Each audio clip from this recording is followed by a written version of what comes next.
Minor Gig Log, episode 5. Look at my face when I say the words I'm about to say.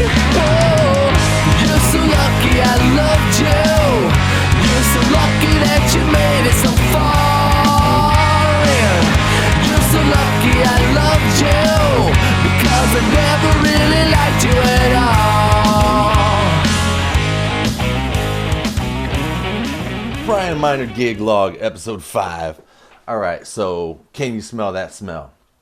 If you follow the Dirt Road Rockers page or whatever, there was a picture of me that was not the most flattering picture, and the band was saying like, hey, whoever has the best caption for this wins a hoodie or whatever. Okay, so here's the picture, and I just have to say, we all have little things that we do that are weird, right? And I don't know, my wife thinks this is weird.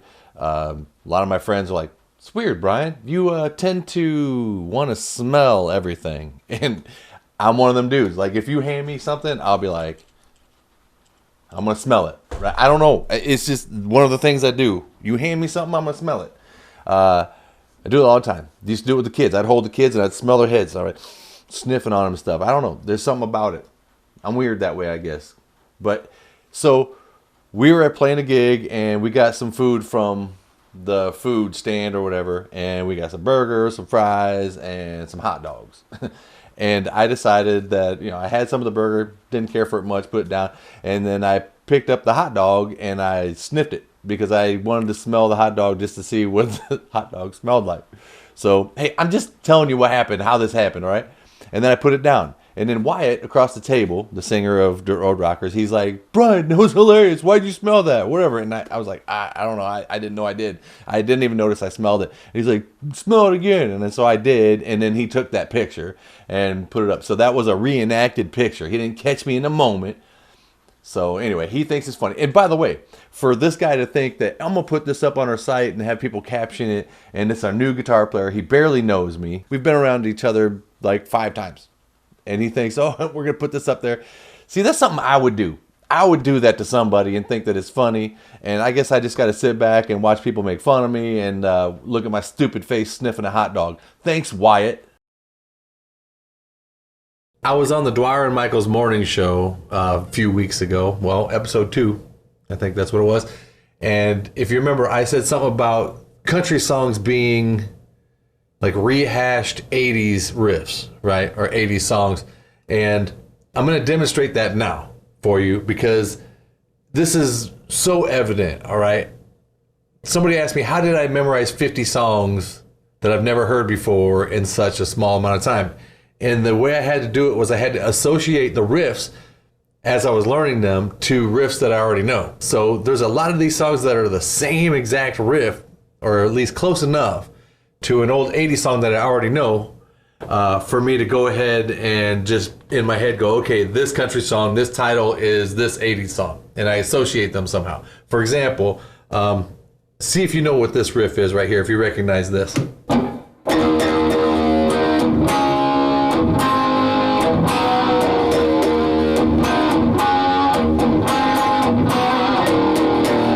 Okay, what riff was that? What song? That's a saloon. I always wanted to be a cowboy. Me too. Okay, now there's a song in our set that we do. It's a country song, obviously, and it's called "Aw No." I mean, you can't get more country than that. "Aw No" is what it's called, okay? And it's "Aw No." Someone just bought some Patron. Hold on, gonna party all night long. And then there's a little bridge in there that does something like this. It goes.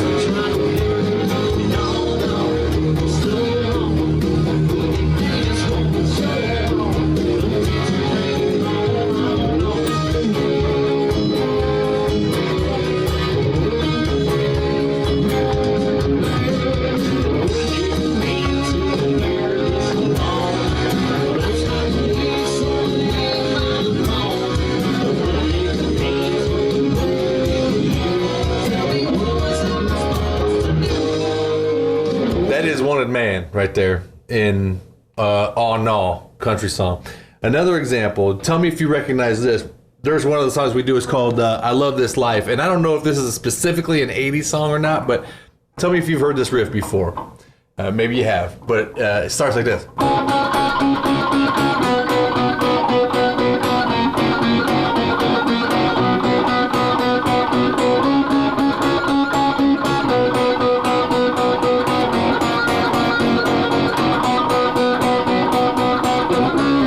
Okay, so that is another one of the songs that I have to do. And if that's not like 100 old 80s songs, I don't know what to tell you. And another one. Okay, so one more. Let's see. All right, so you might not know this one, but my first band I was in, Drop Hammer, we had a song called Walk with a Brave. And the chorus to the song went like this.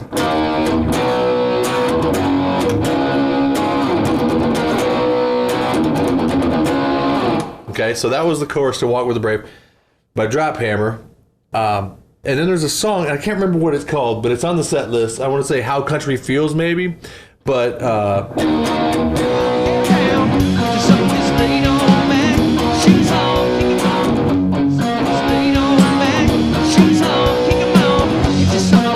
so, same chords, same idea. I didn't realize that I was writing country songs in Drop Hammer when... in 1996, but apparently I was. Obviously, these country musicians made a lot more money than I did. And that's how I memorized them. They haven't stolen this one yet, though.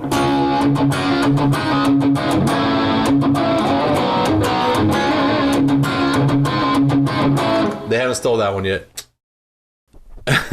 Oh my God. I was going through footage to show you guys about the gig, right? And I happened to notice at the end of one of the clips, okay, because I just put my phone up on the stand and I just started recording the show. And I was going through trying to find some real flattering parts that I could show you that make me look cool and stuff.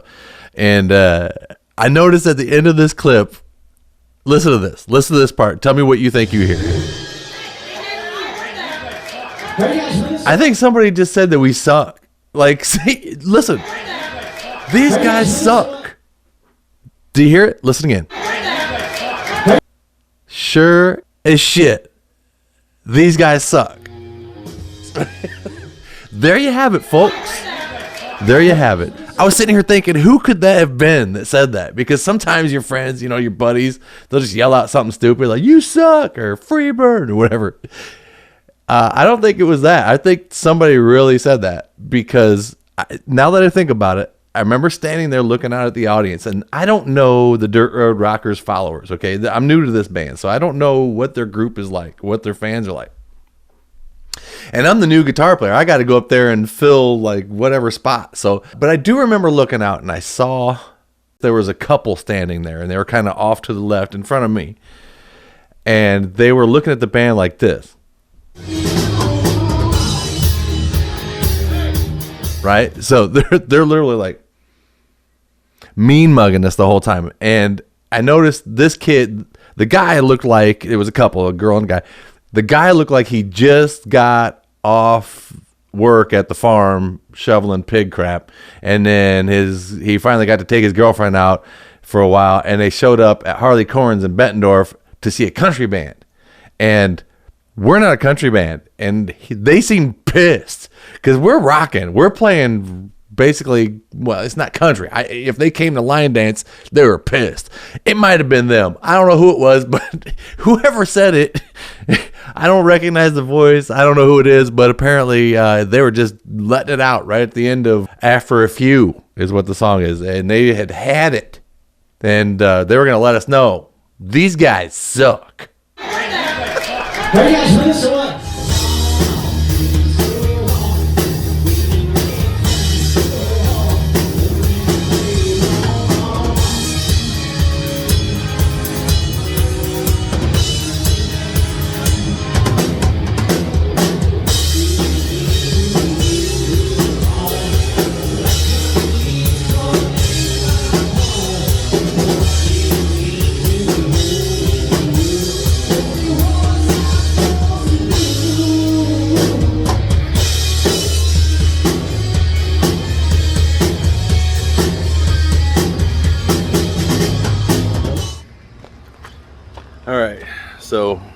gig's over. That was my first full 3-hour Dirt Road Rocker set. I'm out back behind Harley Corins right now, all by myself. Nobody's out here. And I don't know, my honest opinion right now, right after the gig, I haven't talked to anybody. I know that Roger said that it sounded pretty good, but for my first 3 hours, it felt a lot better than last time. You know, I was complaining about the in-ears and stuff. I think I got that figured out. We put some ambient mics up and it seems to be a lot better now. So I think the first 3-hour show was a success. There was a couple flubs here and there, but we'll talk about that. When I get dried off and sobered up, I'll assess the thing. But this is my first, right after the show, by myself, first thoughts. I think it's going to be okay. I think it's going to be okay. It's going to be okay. So that was right after the show, and I was pretty excited because I made it through the first full 3-hour show, and I made it. I didn't really blow anything. I mean, maybe hit some bad notes here and there, but I was prepared this time. I wasn't going to be up there looking like a fool. So I really, really rehearsed and made sure that I was ready. A couple notes from the show, though. You know, as a guitar player, I like to be ready. I want a set list, and I want to run down that thing and at least know what the first 3 songs are going to be of the night, right? It's because I'm not going to mess around with just, all right, let's just guess what's going to happen. So I made a set list of all the songs I was ready to play, and I gave it to Wyatt, the singer. I'm like, here, this is the list. And then I even separated, I don't know if this is backwards on there, but I have all the D songs separate right here, okay? So I wanted to know, like, what songs are we doing first? And he's like, we'll figure it out. So we get up there and play. The intro music's playing. He comes over to me, and I've got my guitar tuned. I mean, I'm ready. So the first song he calls out is Crazy Town, which is a D tune. I have to tune down to D real quick before the set starts. And the intro music's playing. You'll see that in this clip right here where I'm like, I got a tune. And the intro music's still playing. So it threw my whole night off. The first thing, right off the bat, the first thing I did was had to hurry up and tune my guitar down to something else so that I could play the song. Anyway, I'll have to talk to Wyatt about that. Let's not, just start wherever. So that's how the gig started. Me like hurrying up trying to tune to D to start Crazy Town.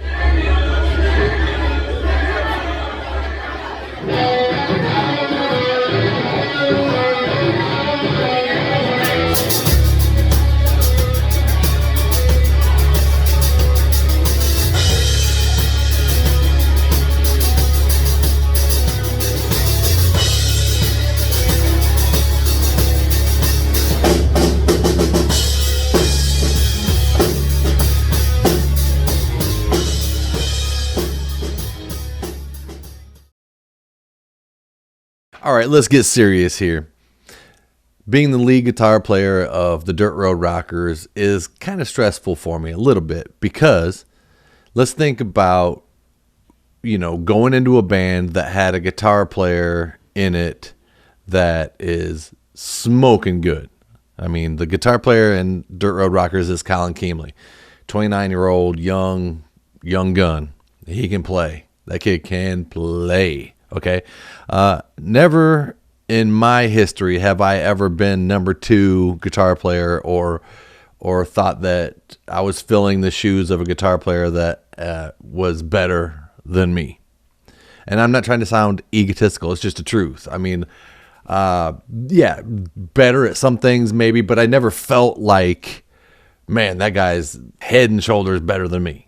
Just a better player all around. Well, this is one of them situations.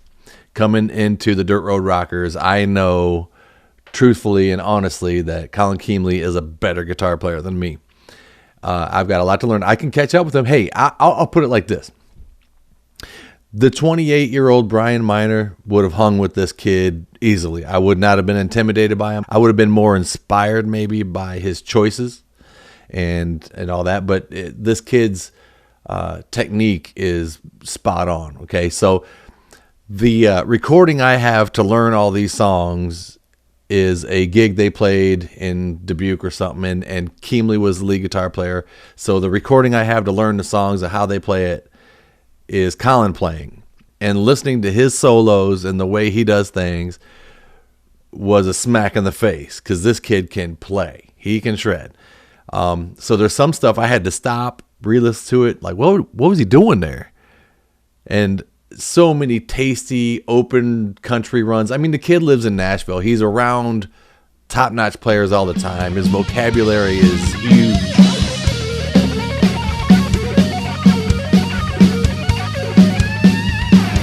And he can throw these runs in there, at will. Just, here you go. Boom. Here's a really cool run that he's got in his pocket. It's just ready to go.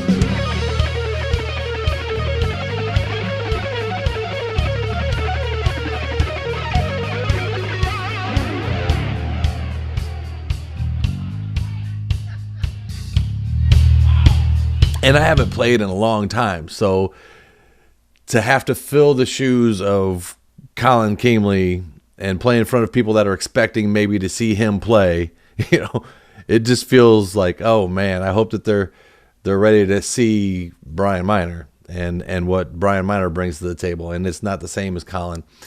Although I have to say, there's other guitar players that were in this band. Scott Whitehall, Paul DePau. Scott Whitehall has been a thorn in my side since I started playing guitar. Whenever you start thinking that you're good or you stand out or whatever, just remind yourself that, remember when you got smoked at the guitar contest by Scott Whitehall because he was playing chicken picking, and you use that as an excuse to, oh yeah, Scott's really good, but he plays that chicken picking stuff. So that's not as cool as the rock and roll stuff that we're playing now or whatever. We were in denial. Scott Whitehall was smoking us every single time. And hey, I don't know what he thinks of me. The personal stuff I try to leave out of these vlogs because I don't have anything against Scott Whitehall. I know that he was in the band, the falling out with these guys. I don't know. I don't pay any attention to any of that drama around the band. I'm just in this band playing guitar, and I'm going to judge people for who they are and let them make their impression on me, and I'll make my decision firsthand instead of listening to somebody else tell me, hey, watch this guy or watch that guy or whatever. So I'm just going into this being a guitar player. I'm going to have fun playing guitar. But anyway, Scott Whitehall is probably one of the best guitar players I've ever seen play in front of me that's from the area. I've had my face melted several times watching that guy play. And he was in the Dirt Road Rockers for a while. Paul DePau is another great player, GIT graduate. And here I come, street level shred guy from Drop Hammer, trying to play in a country band that Colin Keemley is playing in. And again, Colin is up there. I mean, that kid is, he's going on tour now. He got hired to go on tour with Trey Lewis. And so he's in the tour bus, riding around, touring. So dreams do come true. He's earned it. The kid's a great player. My days are over for that. And so I'll just stay here and play country songs in the Dirt Road Rockers and have a good time. But the feeling right now is I don't know when Colin's coming back. So I'm going to be by myself for quite a while here. So most of the summer will be just me playing lead guitar. And the reason I bring this up is because my wife said something to me that I thought was like a punch in the face. She always has this knack for saying things that are just the truth. So what happened was I was talking about the shoes or boots that I have to fill to be in the Dirt Road Rockers. And I'm going to have to do a lot of practice. I'm not as good as I used to be. And I've got to make sure that I don't embarrass myself here. I got some big boots to fill. And my wife said something that made a lot of sense. She said, it seems to me, Brian, that you're worried about filling your own shoes because first you got to live up to what you expect of yourself and then worry about whatever else you're comparing yourself to. And that was a smack in the face for me because she's 100% right.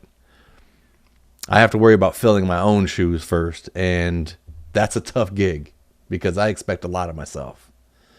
But I just wanted to take the time to acknowledge the players in this band before me. And I'm just glad to be here and I'm having a good time. And we will see what happens next. Brian Miner Gig Log episode 5. That's a wrap, man. Look, I didn't get to everything I wanted to say, but we're almost 20 minutes in, and I don't want to keep you too long. So I try to keep these around 20 minutes. I only had one gig to talk about, so I didn't have a whole lot. Next week, let's see, we're doing Rascals, where are we? Rock Falls, Whiskey Barrel, something like that. Anyway, that'll be a pretty interesting little show because I've never played the Whiskey Barrel. But look, I wanted to get to some other things on this show that I'm not going to get to. I mean, I wanted to do a question and comments thing. You know, people leave comments on the YouTube videos, and I want to read them for everybody. So if you want me to do that, I can do a separate show between now and the next time I do one. It can just be questions and comments. So let me know if that's something you'd be down for, if you'd click on it. But I can put that together for you, no problem. I wanted to do that. I also had a little thing that I wanted to show you how I practice, what I do that way. I wanted to talk about some other inside the band stuff, like personality stuff, you know, why I don't do radio anymore, all that kind of stuff. So, I mean, there's a lot of stuff I didn't get to. So, but we're 20 minutes in on this thing. Let me know if you want me to do another vidlog before episode 6, because, well, I could do episode 6 and have it be all comments and questions. There won't be any gigs involved in it. Let's just put it that way. I'm not playing again until, well, we don't have anything this weekend, but the following weekend. So I have a whole week off here. But if you want another vlog, let me know. Message me, share this thing, comment on it. That's the only way this thing is going to get any kind of traction, is if you tell your buddies, man, watch this thing. It's pretty fun. It's entertaining. Thanks for being here. I love doing them, and it wouldn't be worth it if you weren't here with me. So we will see you next time. Brian Miner Vidlog, episode 5. That's a wrap.